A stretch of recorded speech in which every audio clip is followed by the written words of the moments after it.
जाम चाकरों के ऑपरेशन रुकने की वजह से बहुत बड़ा बैकलॉग क्रिएट हो गया था। कई दिनों से हम लगे हुए कि किसी तरीके से बैकलॉग क्लियर हो। अभी इस हद तक है कि यहाँ पर काम होना शुरू हो गया है। जाम चाकरों का ऑपरेशन अगर चलता रहेगा, यहाँ से गार्बेज उठता रहेगा। मेरी अपने मीडिया के दोस्तों से भी रिक्वेस्ट है कि जो रूट कॉज है उसको आइडेंटिफाई करें।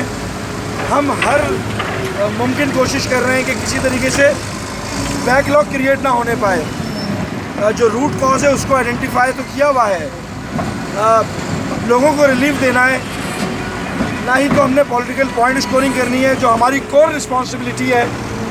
ये बाद में बहस करेंगे कि क्या हो रहा है, किस वजह से हुआ। संजरानी साहब से भी मेरी कई दफ़ा मुस्तकिल बात हो रही है। गालबन वो भी कोशिश कर रहे हैं कि डोज़र वगैरह लग जाए और जाम चाकरों का ऑपरेशन मुस्तकिल मिजाजी के साथ चले। यहाँ पर से सुबह से तकरीबन 50 के लगभग डंपर जा चुके हैं।